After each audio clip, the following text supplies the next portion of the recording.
Hi, my name's Caleb from ithinkbiblically.com, and in this video I'm going to answer the question, has the Quran been perfectly preserved since the time of Muhammad, or has it been corrupted?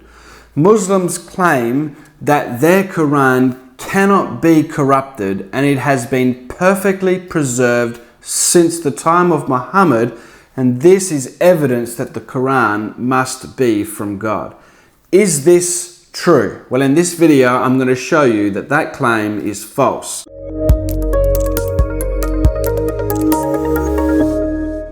First of all, I'm going to show you that there is a missing passage in the Quran which originally commanded Muslims to stone adulterers, and this passage no longer exists in the Quran today. Sahih Muslim, Book 29, Hadith 21. Abdullah b. Abbas reported that Umar b. Khattab sat on the pulpit of Allah's Messenger and said, "Verily Allah sent Muhammad with the truth, and he sent down the book upon him, and the verse of stoning was included in what was sent down to him.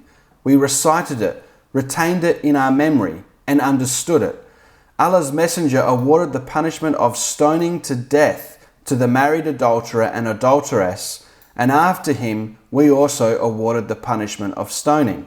I am afraid that with the lapse of time the people may forget and may say we do not find the punishment of stoning in the book of Allah, and thus go astray by abandoning this duty prescribed by Allah."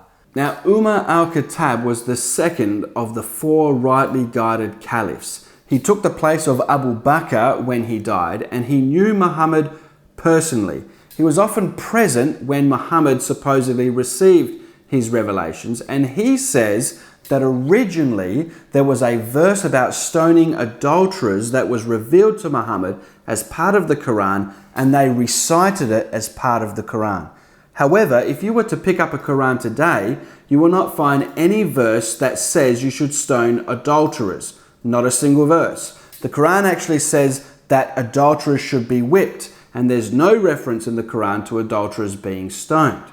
Now, Muslims try to explain this in a number of different ways. The majority of Muslims try to argue that this verse was abrogated. However, in Surah chapter 2, verse 106, the Quran says, "Whatever a verse do we abrogate or cause to be forgotten, we bring a better one or similar to it. Know you not that Allah is able to do all things?" So the Quran is very clear that if a verse is abrogated, then Allah will supposedly reveal another one which is similar or better. But as we've already seen, there is nothing in the Quran that says that adulterers should be stoned to death. So that argument fails, because if it had been abrogated, another one would have been brought in its place. Now, other Muslims try to argue that this is a weak hadith. However, that argument fails as well, because this is a hadith within the Sahih collection. Now, Sahih means sound, and there's two main collectors of hadith, which is Imam Bukhari's collection and Imam Muslim's collection. This is found within Imam Muslim's collection, and it is considered a Sahih, a sound hadith, according to Islamic scholars. Now, others try to say that if there is an isolated report, that is an isolated hadith within the Sahih collections, then that isolated report can be questioned or critiqued. However, this fails as well, because the same story is found in Sahih Bukhari. Sahih al-Bukhari, Book 86, Hadith 56, narrated by Ibn Abbas.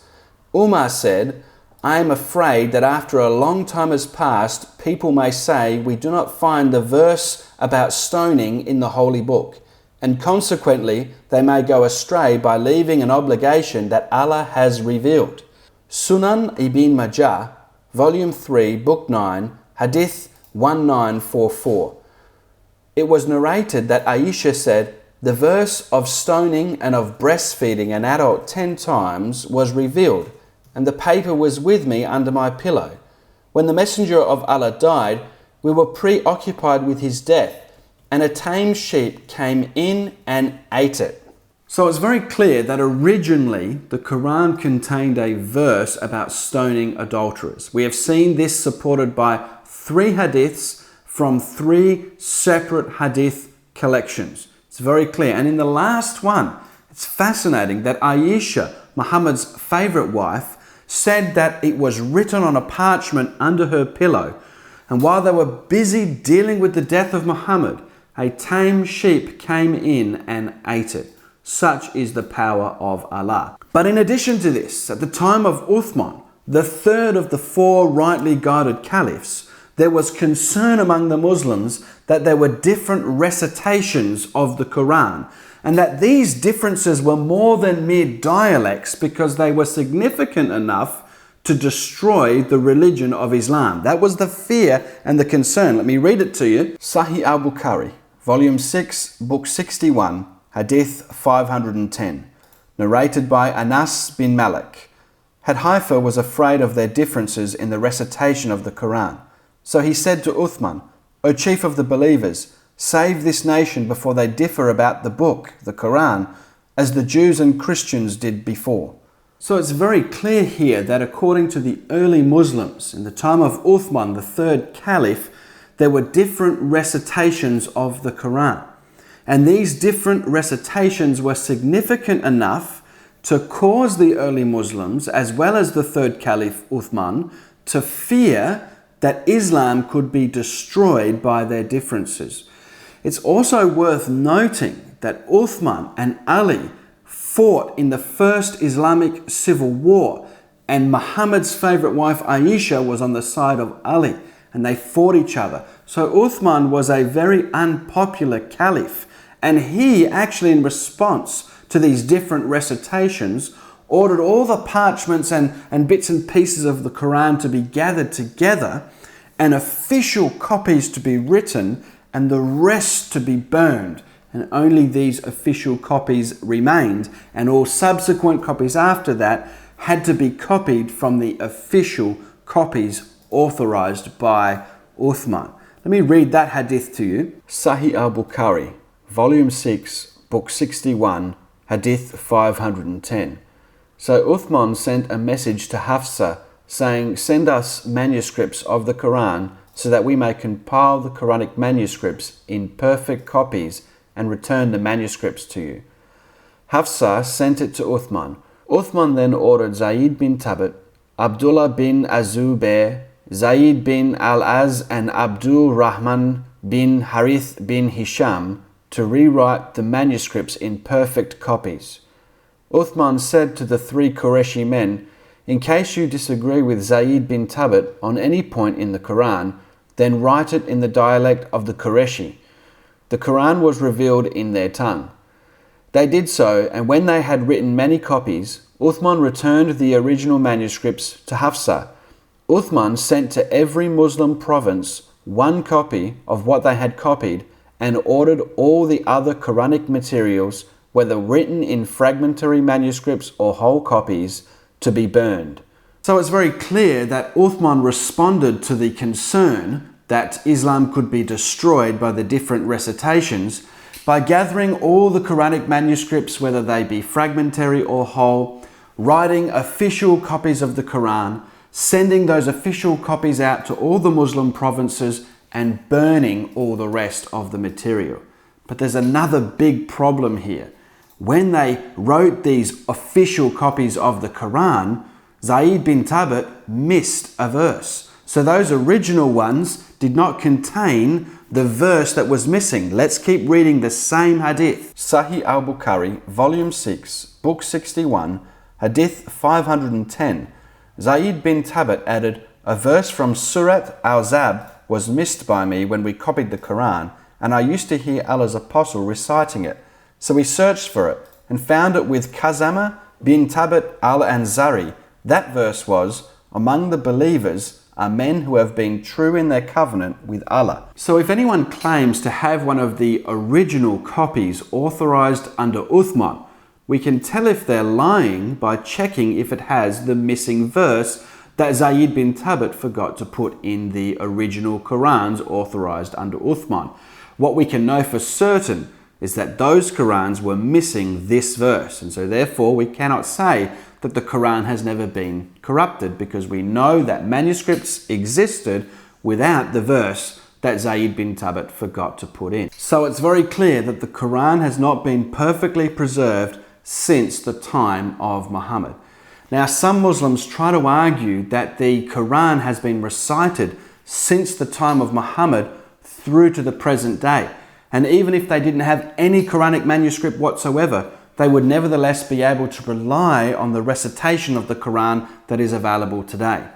However, even though you can prove the Quran is memorized and recited today, you cannot prove that the Quran has been recited and memorized by Muslims from the time of Muhammad through to the present day.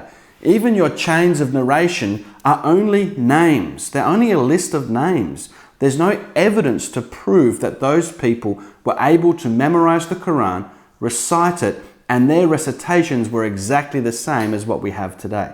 No evidence whatsoever. In fact, Muhammad himself, as well as the Muslims that he lived with, were very forgetful people. Sahih Muslim, Book 6, Hadith 266, along with other hadiths, say that Muhammad forgot parts of the Quran and was reminded by other people reciting it. Sahih Muslim, Book 5, Hadith 112, as well as a pile of other hadiths, say that Muhammad had forgotten how many times he had prostrated during prayer and tried to justify his forgetfulness by saying that everybody else does the same thing.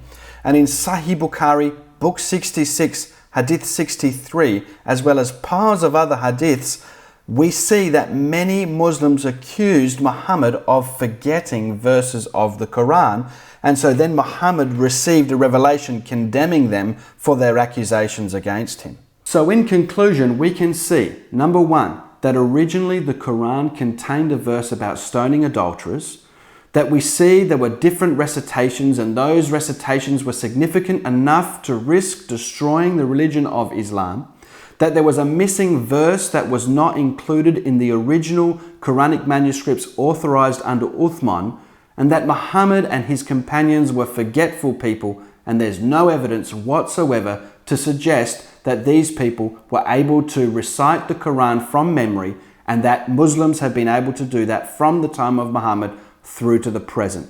The isnad, the list of names, and the chain of narration are simply a list of names. There's no evidence whatsoever that those people were able to memorize the Quran exactly the same as what Muslims do today. Now, if you disagree with me, then put a comment in the description. Let's discuss it, let's debate it. And if you like this video, please subscribe to my channel, give me a thumbs up, and I'll see you in the comments section, and you'll see me in my next video.